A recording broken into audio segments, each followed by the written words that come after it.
শুনতে পাচ্ছেন আপনি? আমি সুমন বিশ্বাস আপনার নিচে পায়ের তলায় দাঁড়িয়ে আছি। 22 লক্ষ এমআরসিট আছে। আপনি বলেছিলেন মমতা বন্দ্যোপাধ্যায় আমাদের মুখ্যমন্ত্রীর অনুমোদন নেই। আমরা বলছি দুর্নীতির গলায় পা দিয়ে ওই 22 লক্ষ এমআরসিট আমরা নেব। ওখানেই রয়েছে কারা 2 পেয়ে চাকরি পেয়েছে, কারা 43 পেয়ে চাকরি পেয়েছে, কারা 43 পাওয়া সত্ত্বেও সন্ন্যায়ের বসে টাকা দিয়েছে, পাই না পাই সব লিস্ট আছে। ওই তালিকা সব আমাদের কাছে রয়ে গেছে। সুপ্রিম কোর্টে মামলা হবে, দেখবেন।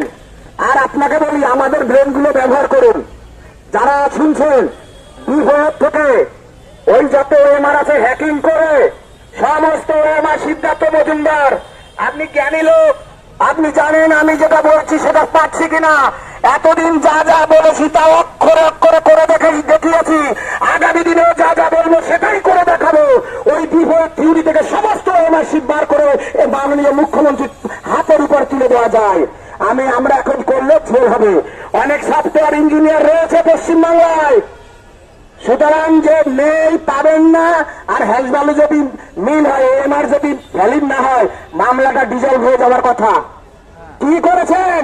যদি সিবিআই তদন্ত, সারা পৃথিবীতে আর কোনো তদন্ত নেই, যদি এটা বেশ না হয় তাহলে মামলা ডিজলভ হয়ে যাওয়ার কথা। আর যদি বেশ হয় তাহলে যোগ্য অযোগ্য বাছাই করে যোগ্যদের চাকরি ফেরানোর কথা। নইলে আপনি র্যামজাম কিসের ভিত্তিতে চিহ্নিত করলেন?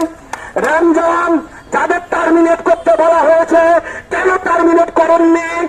কাদের বাঁচাতে চাইছেন? এখন ডিআই অফিসে একটা লিস্ট পাঠিয়েছে, এই not specifically found to be tainted. এদের মধ্যেও কারা টেন্টেড আছে? খুললাম কাজ করুন।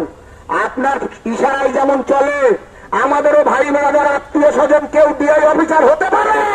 আপনার জানা দরকার আমাদের এতদিন লিঙ্ক থাকতে পারে। আমরা কুচবিহার এমনি যাইনি, আমরা বাঁকুড়া এমনি যাইনি, আবার যাব। নিশ্চয়ই দেখবেন যা বলবে তাই হবে। আর আপনাদের কাছে ওপেন কথা, আমি এখানে শেষ করব। যদি আজকে হচ্ছে 2 তারিখ, কায়দা করে ফোন দিয়েতে সুপ্রিম কোর্টের অর্ডারটাকে ভুলিয়ে 14 তারিখের মধ্যে লাস্ট ডেট দিয়ে রেখেছে, যাতে আপনারা নড়তে না পারেন, চেপতে না পারেন।